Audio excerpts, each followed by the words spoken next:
来了，我们的教育体系应该如何变革呢？我们将这个问题问了问美国最顶尖的教育学家们，而他们也非常担忧。There is a devil's bargain between teacher or professor and student, which is the less work they both do, the happier they both are. And AI can turbocharge that like nothing else. Ben Nielsen 是美国著名创新大学 Minerva University 的创始人。那他在我们硅谷101的年度科技大会现场就犀利地指出，他认为说，当前美国名校的筛选机制因为 AI 的到来将加速失效，而无用的学位将一文不值。The majority of the incoming class in the Ivy League for the last 30 years were millionaires coming in.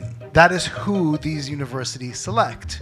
而我们也将有着硅谷教母之称的 Esther Wojcicki 请到了现场。Esther 呢是美国知名教育家与畅销书作者，被誉为硅谷教母。她也是激励了包括 Steve Jobs 本人在内的众多硅谷领袖，同时呢也是3位硅谷女性领导者的母亲，分别是 Susan Wojcicki， 也就是 YouTube 的前 CEO， 而女儿是 Jenna Wojcicki， 是加州大学旧金山分校的教授，而3女儿是 Ann Wojcicki， 也是著名公司 23andMe 的创始人兼 CEO。 而 Esther 就认为目前的教育方式呢非常的不高效。Turns out that lecture is the least effective way to educate. People remember 1% of what they heard in a lecture. The second least effective way is reading a book. I think they retain about 5%. So what is the most effective way? 那最后呢，我们还请到了斯坦福大学的 Accelerator for Learning 的执行董事 Isabelle Hau， 她也认为只将教育停留在大学层面呢是远远不够的。And universities have tended to focus on one specific age group, which are those generally 18 to 25-plus-year-old young adults, when in fact you have this entire demographic that's growing, that's also looking at continuous and lifelong learning. 那么这场对话呢非常精彩，也是这几名美国顶级教育专家对 AI 到来之际，我们的教育方式应该如何去迎接变革的深度思考，非常推荐大家去听听。那么以下呢就是我们硅谷101的年度科技大会活动的现场回放。All right, good afternoon. Thank you so much for being here with us. My name is Joy Chen. I am very honored to be the moderator for today's panel about AI and education. And also, I'm very delighted to share the stage with 3 of my dear friends, Ben, Isabelle, and Esther. So let's just dive into the conversation. Over the past several years, we have witnessed how AI has transformed how we live, how we work, and of course, how we learn. And I'd like to ask 3 panelists, when you think about AI and education, especially when we look forward, look towards 2030 and beyond, what excites you the most and what concerns you the most? Maybe I can start with Esther? So what excites me the most is that AI can be a tutor for every single student. They can ask questions, they can ask it over and over again, they don't have to worry about being stupid or anything, and they can get answers right away. And that was not the case before. And I think all teachers should use AI as tutors in the classroom. Unfortunately, I think, we all have exciting ideas over here. I think that what we need to do is try to get those ideas across to the teachers. Because right now, I don't know how many of you have kids in the school system, but they're still doing the same old thing, memorizing answers to last century's problems. And what concerns you the most with AI? Well, with AI, what concerns me, it's growing really, really quickly, and hopefully ethically. I think the ethics and the deep fakes and all the fake news and fake information out there, that concerns me the most. So I think it's important to teach kids how to think critically. And they learn to do that by actually making mistakes and doing it again, not by you telling them what to do. Totally agree. And what about you, Isabelle? Yeah, what excites me the most is education has not worked for many, many children and adult learners. And so here we have a technology that suddenly unlocks profound questions, profound possibilities. We call AI the WD-40 for education. It's unlocking new questions, such as, what does it mean to be future ready in this age of AI? What is the purpose of education? Things that we have been wanting to ask for a long time.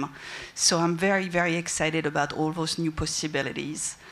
And then what concerns me the most is right now AI is used for a lot of efficiency applications in education, which is good. But if we stop there, we risk replicating the past as opposed to reimagining the future, which I think is what I'm most excited about with this technology, is new possibilities. I'll give you my concern first, and then maybe what I'm excited about. The concern is based on the state of our education system. When I was looking for a school for my eldest daughter about 12 years ago, I toured a school that was a performing arts school for academically gifted children. That's kind of an interesting combination. I asked the son of the founder who was giving the tour as a principal, I said, how did your mother come up with this idea of an art school for academically gifted children? He says, she didn't. She wanted to start an art school. She had no care in the world about the academics whatsoever. So in 1981, she used the California state standard curriculum that everybody was using, and we never changed it. And now, which was 12 years ago, we're a year and a half ahead of the rest of the state. And why do I bring this up? I bring it up because there is a devil's bargain between teacher or professor and student, which is the less work they both do, the happier they both are. And AI can turbocharge that like nothing else. AI can make the teacher's job much, much easier. It can make the student's job much, much easier. And there's no learning that happens on either side. And that's the biggest risk, because the incentive system of everyone involved in the certification, or otherwise what's known as the education sector, is to do as little work as humanly possible. The opportunity with every new technology, to Isabelle's point, is not how to take that old technology and jam it into the current system. It is to say, wow, this old system doesn't work whatsoever. What kind of system, what kind of educational path is now enabled that couldn't be done before? And that is the big opportunity that AI unlocks for those bold enough to think in that way. Well, thank you so much for sharing your excitements and concerns. With all the things AI has brought to our life and will continue to bring to our life, I do think our education system will have to go through lots of change, lots of transformations to meet the new learning needs and also the shifting workforce expectations. So especially universities, actually, because they are preparing our students for their future career. So if today you guys were given an opportunity to redesign universities, what would your university be like? Maybe I'd like to start from Ben, because you have already started this vision and mission ever since you founded Minerva University, which, by the way, is a huge success. Congratulations. Thank you. Well, Minerva was certainly built because of my mistaken assumption, or one of the reasons it was built is my mistaken assumption that basically AI would be widely available circa 2012. So I was off by a few years in that. But I built a university that asked the question of what does it mean to be human when access to knowledge, and not just knowledge, but to solutions, is readily available. And when you think about that paradigm, what's left for human beings is to judge, it's to discern, to make decisions. Because we may outsource a lot of work to the machine, but I don't think anybody here would be excited if a machine determined your tax rate. Right? You want to be able to decide. You want to be able to participate, to govern, to vote. And the discernment, not in the black and white, because it's obvious when something is true or false, or at least it used to be, but in the black and gray, when there's certainly wrong answers, though, again, we are getting worse at worse in identifying what wrong answers are, and there are many potentially correct answers. And AI is going to produce, in a blink of an eye, a whole number of completely plausible scenarios. And so, like what the video said, which I disagree with, it's not about knowing how to ask a question. It's knowing how to evaluate the answer that comes out of that asked question. The ability to discern actually means that students would need to learn significantly more than they did in the past, not less. And that really is the big challenge. How do we turbocharge what it is that students are able to do coming out of education? And the disparity in that world between those who are well-educated, not well-certified, well-educated, actually know how to discern versus those that don't, is going to be colossal. Thank you. Isabelle, you have worked for Stanford for several years. What is your future university look like?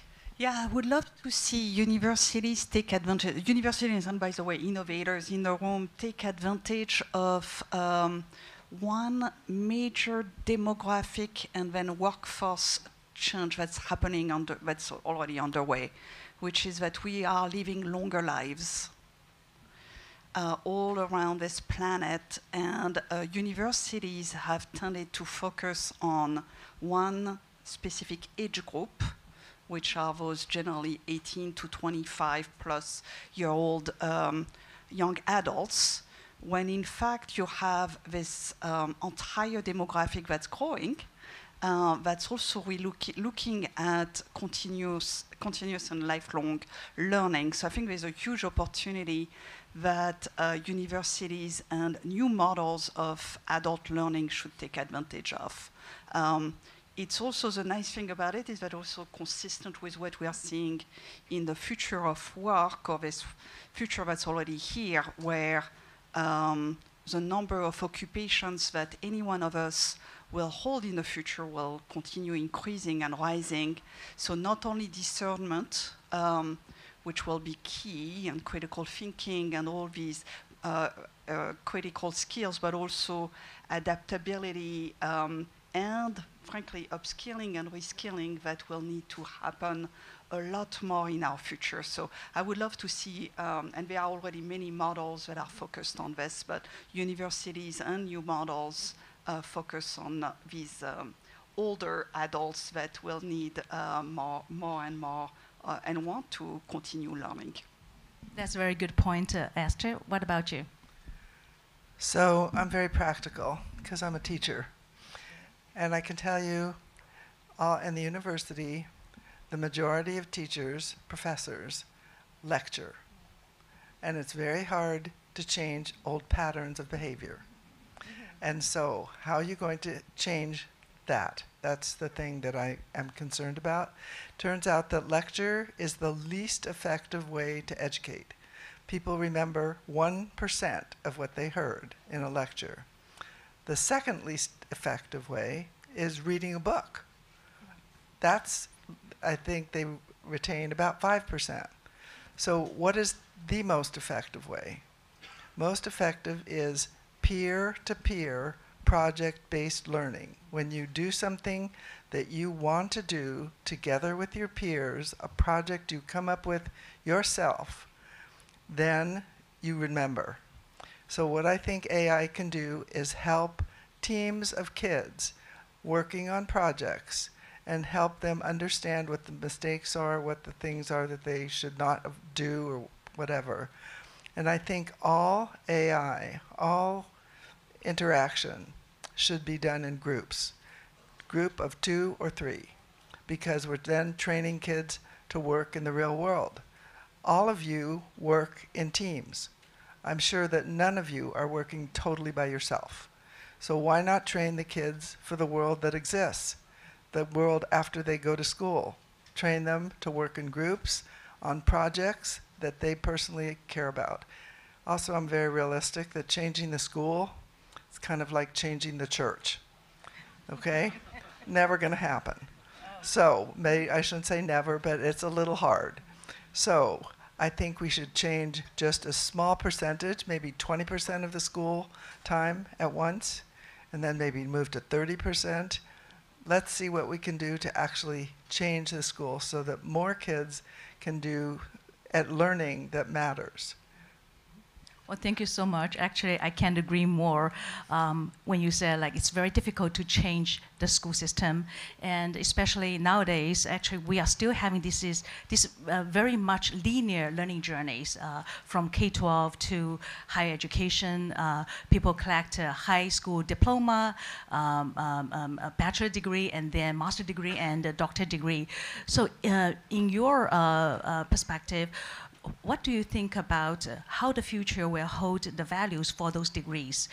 Do you think they will still have those that much value, or you think something new will come up, some new learning pathways will come up? Who want to take the question? All of you guys, actually. Yeah. Well, you can pick it up. Yeah. If you want. Well, sorry to say, I think that the value of these degrees is going to be diminished as long as those degrees are not tied to the real world and are not tied to things that you can actually do to make the real world better. So I think we need to change the way we educate. And I think every single class in all universities should have a project-based element that kids can work together. So one of my grandchildren goes to UC Berkeley. I can just tell you that the classes there are about 500. 500. They're sitting there listening to a lecture. Actually, I can tell you most of those kids are thinking about what they're going to do after they get out of the lecture. So we need to do something else. Give them an opportunity to work on whatever subject it is that they're studying in teams. And that's what I think is important. I think that the four-year degree will continue holding a lot of value for some people, and then we will see continued rise of alternative credentials that are much more focused on skills. I mean, the future is showing us already that there will be more and more smaller credentials or career technical skills that are rising already today with AI. So I think this will probably be a mix of the two in our future. And I'm hopeful as, I'm not as negative because I'm teaching at Stanford a class that's project-based, so maybe I'm seeing already some elements of Esther's vision happening in big universities. So does anybody here know, if you look back 30 years on the incoming class of an Ivy League class, Ivy Plus class, Stanford, etc., what is the only characteristic that was shared by the majority of the incoming class? Anybody know? Grade point average. Over the last 30 years. No, not grade point average. Not for the, well, for the majority, I guess they had some high, or higher class rank. Test scores. Some high test scores. Well, that's what they value. I'm talking about demographically. White. Nope. No, not white? Nope, not the majority. Millionaires. The majority of the incoming class in the Ivy League for the last 30 years were millionaires coming in. That is who these universities select. And in the world before AI, to hire the idiot children of very rich people was fine, because they were maybe 20% less productive than deserving students who weren't born into wealth. But that's not true for UC Berkeley. The UC system... UC is not Ivy League, so not Ivy Plus. That's different. Well, UC is better. Yeah, so it's different organizations. And so you have a very low tax in the past on hiring well-connected, kind of dumb people. In the world of AI, when your employee base is not producing 10x on a per-person basis of what the current employee does, your company is out of business. Now, this may not be next year, the year after, but certainly within a decade. And so the signaling value of a degree which adds empirically no benefit to its graduates, zero, is going to quickly match its real output. The signaling value of these degrees is going to become a negative so long as those institutions do not educate. And in a world where you do not have to go to class because the lectures are useless, you don't have to do anything in the exam because a 36 will get you 36 out of 100 correct will get you an A because of a curve. And where you cannot flunk anything, the value of that degree is going to be reflected in society. And in fact, that is what we are seeing today. The broad attack on American higher education, whether you agree with those tactics or not, I happen to not agree with them, but there is a reason. There is not a public outroar about what's happening today to universities. It's because we have lost faith in those institutions. And that will be reflected in employment. Very interesting sharing. Thank you so much. And putting degrees aside, in my personal opinion, I think the most important thing will always be skills and competencies. And in the AI world, I like to ask you three, what do you think will be the most important skills and competencies we need to have to help us stay relevant and also competitive in the AI world? Ben, you have the microphone. You can start. Well, when I built Minerva University, we identified more than 80 of these skills and competencies which made up our core curriculum. And the reality is that in order to be able to understand the world around you, you cannot really distill your needs, your capabilities into something very narrow. The reality is you have to be a systems thinker. And if you want to be able to understand things systematically, you have to take a proposed solution or a set of data. You have to break it down into component parts that make sense. You have to then be able to reformulate those component parts and come up with a unique solution. You have to take that unique solution and understand what happens when you actually implement it in the real world, what are unintended consequences or second or third order effects that can come up with that. And you have to then be able to explain what it is that you've come up with. Otherwise, anything you've come up with is irrelevant. And that process has dozens of skills that are built into it, dozens. And you not only have to know what those skills are, you not only have to be able to become an expert at deploying them, but you have to be able to know how to deploy them in radically different contexts because you don't know what is the context that you're going to encounter it in.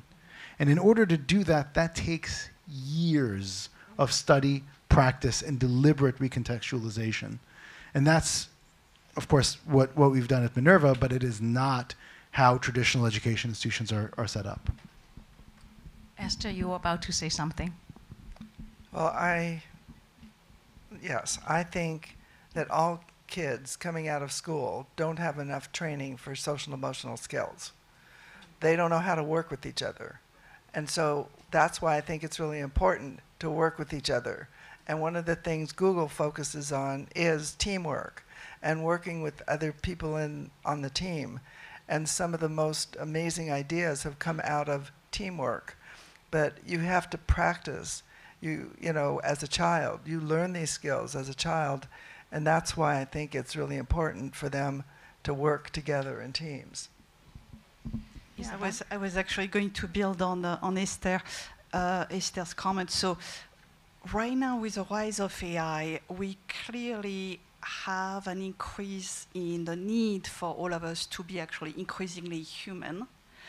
So human skills are on the rise. Certainly the concept of collaboration, or what I call relational intelligence, is on the rise, as our economies will be increasingly, are already, demanding communication, collaboration as top skills. The second element is adaptability, which gets a little bit to what Ben described, but I think adaptability is actually very, very closely tied with creativity, which is a skill that many of you entrepreneurs have in this room. But this concept of being adaptive is one that we'll see more and more. And then there is a third one, which we touched on already throughout all these comments, which is learning how to learn.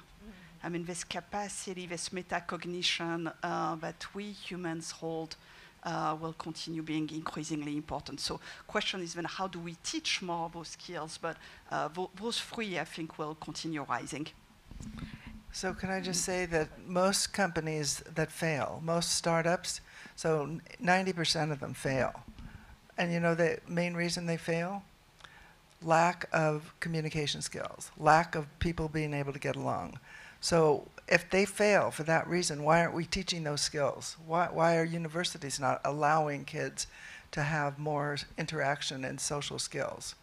So that's, you know, I also recommend that everybody read John Doerr's book. Do you know who John Doerr is? Yeah. So, because I think it's important to learn how to empower the people you work with. You know, the leader is really important, and that person needs to learn how to empower the people that they are working with. And that is involved in social emotional training. I totally agree with all the skills and competencies, capabilities you three just mentioned. And I think to help our learners to develop all those capabilities and competencies, we need to give them guidance, advice, support, and also inspirations. And we all know those are the things that our great teachers are always good at providing. But talking about teachers, we also heard something from the video clip saying some classrooms has no teachers at all. Actually, I've heard more and more concerns these days about whether in the future AI will completely, eventually replace all the teachers in the classrooms. So I'd like to hear what's your take on this. Maybe I can start from Esther, as you have been a teacher for many, many years. I think the role of the teacher is really important, and I don't think that technology can take over the role of the teacher. You need a human being there. So I do think that a lot of additional skills can be learned, but I think the teacher needs to be there and support the students and help them understand what they're doing, even if it's you know, just a small percentage of the time. Maybe the teacher could be called a coach. You know, that's what some of the people are saying. My classes were very, very large. They were 70 kids in one class. And the reason that they were that big is the kids worked in teams. Every group, there were teams of 4 and 5 in every group. And so it was easy for me to call roll. Because, you know, you just call team 1, team 2, and so forth. But they also learned a lot about how to get along with each other. And I'll tell you, when they're in the 9th grade, they don't know how. By the time they're in the 12th grade, if they've been doing this long enough, they know how. Isabelle? Yeah, I mean, our brains are deeply, deeply social. We are wired to connect as a human species, so we need human relationships around us, including teachers and other people, peers, other people surrounding us, for all of us to learn and to thrive. Actually, isolation is connected to major mental health issues, which we are already seeing. So anyway, relationships matter tremendously for learning and thriving. And I also believe, very similar to my friend Esther, that teachers are here to stay. We need teachers. We need to equip teachers with the right AI tools so that AI can actually support teachers in being increasingly more relational, by maybe helping on some admin tasks and things that can free up time. But teachers are here to stay because our brains are deeply, deeply social as humans. The role of teachers may evolve as the way that we are transferring knowledge may evolve with some of these technologies. But the idea of one tutor, one AI tutor, one child without any human relationships, I don't see that vision myself. Because that would be a world where I don't want to live in. I don't want to have my children live in this world where they are not connected with other humans, where they are not flourishing. I think that teachers will remain, and AI will hopefully make actually teaching one of the best professions it has ever been. I'll give you a mathematical or statistical response to that question. Teachers, like any population, are distributed around a normal curve. The only problem is that the midpoint of the normal curve of teaching is ineffective. And that's a fact. The fact of the matter is that anybody here can think about a class you took in college, assuming it wasn't last semester, and if a final exam were to be produced this instant and I would time you on passing that exam, you would all flunk because you didn't learn it. And that is true of high school, that is true of middle school. It's not true of elementary school. You do wind up learning to read, write, do basic math. But the problem with a normal distribution where your midpoint is ineffective is you've got to get a standard deviation away from the mean in order to get to good teaching. And that means that one standard deviation from the mean in one direction and above is roughly 16, 17%. 16, 17% of teachers are good or supremely good, extraordinary. Problem is more than 80% are ineffective or much worse. So long as that is the case, AI will replace teachers. And if we reform the system to actually allow teachers to have that midpoint become effective, where more than 80% are effective to great, and less than 20% are bad to terrible, then there will be a role for teachers in the future. I can't agree more on what Ben just shared with us. My personal view, I think AI won't completely replace all the teachers, especially those good teachers, and AI will empower them to make them even better. But AI, like teachers, they do not know about AI, or they do not know how to use technologies. They will be replaced by teachers who do. Okay, actually, our time is up. I think AI and education is such a big topic, we can't finish the conversation within 30, 40 minutes. And I hope our panel has given you guys some new perspectives and also some advice to carry forward. And thank you so much for your insights and perspectives and also wisdom. And I hope you guys enjoy the rest of the event. Thank you. 好，那么以上呢就是我们硅谷101的2025年线下大会的教育 panel 的回放内容了。因为现场 panel 的时间很短，只有30分钟啊，很多现场的观众呢也反馈说还没有听够，想更深度的去听听嘉宾探讨一下对于下一代教育，特别是 AI 来到我们身边之后，学校、老师、家长和孩子们如何与 AI 共处。也预告一下，那这个选题系列呢，也将会是我们2026年的重点选题系列，已经在规划、采访和写稿当中了。大家记得关注我们的账号，不要错过更新哦。那我是硅谷101的联合创始人陈倩，感谢大家对我们节目的支持和关注。那我们就下期节目再见了，拜。